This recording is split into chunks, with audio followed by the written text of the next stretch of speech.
రాజంపేట పట్టణంలో రాజంపేట మున్సిపాలిటీ ఉద్యోగుల మరియు కార్మికుల సమస్యల పరిష్కారం కోసం రాష్ట్ర వ్యాప్తంగా డిసెంబర్ 26 నుండి మున్సిపల్ కార్మికులు చేస్తున్న సమ్మెకు మద్దతుగా శనివారం రాజంపేట జనసేన నాయకులు ఎల్లటూరు శ్రీనివాసరాజు కార్మికులు నిరసన చేస్తున్న శిబిరానికి వెళ్లి మద్దతు తెలిపారు.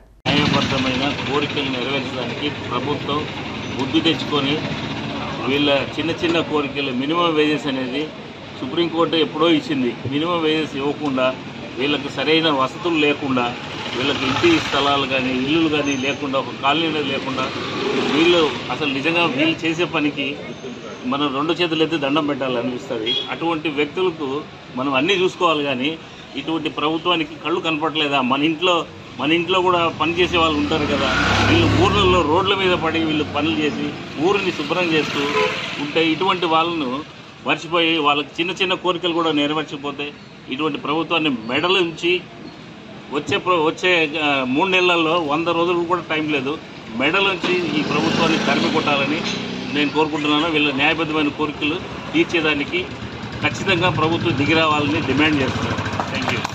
ఇంతవరకు మేము వ్యవసాయ విధానం చేస్తామంటే ఒక్కరైనా కానీ వస్తున్నారు, మాటలు చెప్తున్నారు, పోతున్నారే కానీ వీళ్ళకంటూ ఒక పరిష్కారం అనేది ఏది? ఈ 5 రోజుల నుంచి చేస్తుంటే జగనన్నకు తెలియకుండానే ఉండదా? మా ఆవేదన. మరి వాళ్ళు ప్రైవేట్గా పెట్టి మనుషులు చేయించుకునేటప్పుడు అదే ప్రైవేట్గా మనుషులు పెట్టి అదే మాకు రాజంపేట ఎంత పెరిగింది, అంత పెరిగినప్పుడు అదే మనుషులు నిలబెట్టించి మాతో వర్క్ చేయించుకో అదే జీతాలు మాకు పెంచచ్చు కదా. మరి ఎందుకు పెంచలేకపోతున్నారు? వాళ్ళ వసతులు చూసుకొని వాళ్ళ మనుషులు అంటే ఇప్పుడు ఉండే ప్రభుత్వం బాగా శుభ్రంగా చేసిందని వాళ్ళు పేరు పొందుతున్నారు నాయకుల్లో. మరి మాకు జరిగే న్యాయం ఏముండాలి సార్? ఏ విధంతో జరుగుతున్నది మాకు న్యాయమో? ఒక కాలనీ మున్సిపాలిటీ కాలనీ లేకపోయా, మాకు ఏ దానికి లేకపోయా, ఒక ఐడెంటి కార్డు లేకపోయా, మాకు ఏ విషయంలో మాకు అందుబాటులో లేకపోయా. అంటే కరోనాలో అంత డ్యూటీ చేసినా కానీ కనికరం లేదా మా పైన? ఇప్పుడు మేము కూర్చునే తలకు వాళ్ళకు ప్రైవేట్గా కూలీలు పెట్టి పనులు చేయించుకున్నారు.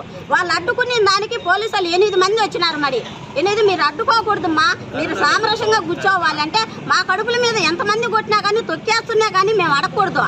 మాకంటూ ఒక గుర్తింపు లేదు మున్సిపాలిటీకు. అంటే పెద్ద వాళ్ళకు మాత్రమే శుభ్రం చేయాలా? అంటే మేమెవరు సార్? అంటే మాకు సంఘంలో గుర్తింపు లేదా మున్సిపాలిటీకు? మున్సిపాలిటీ అంటే ఏది? తండ్రి ఏది? తల్లి లేదు, తండ్రి లేదు. అంటే మేము ఎవరు బిడ్డలమో? ఏ సంఘానికి బిడ్డలం మేము? ఒక మున్సిపాలిటీ అంటే మేము సంఘానికి బిడ్డలమా, లేదా గ్రామానికి బిడ్డలమా, జిల్లాలకు బిడ్డలమా? ఎవరికని మాకు గుర్తింపు ఏది ఇస్తున్నారు సార్? ఒక ఏ విషయంలో కానీ మాకు అందుబాటులో లేకపోయా, ఏ ప్రభుత్వం మాకు న్యాయం చేయకపోయా. మరి ఎందుకు సార్ మేము ఇంత కష్టపడుతున్నాం? మా నోళ్ళ కాడ ఎందుకు సార్ దుమ్మేస్తున్నారని మేము నిలదీసి అడుగుతున్నాం సార్. 5 రోజుల మున్సిపల్ కార్మిక సమ్మె, దీనికి జనసేన పార్టీ నాయకులు శ్రీనివాసరాజు గారు మద్దతు తెలిపారు. సంతోషము. ఎందుకంటే వాళ్ళు కూడా ప్రభుత్వ ఉద్యోగిగా వ్యక్తిగా భావిస్తున్నాం.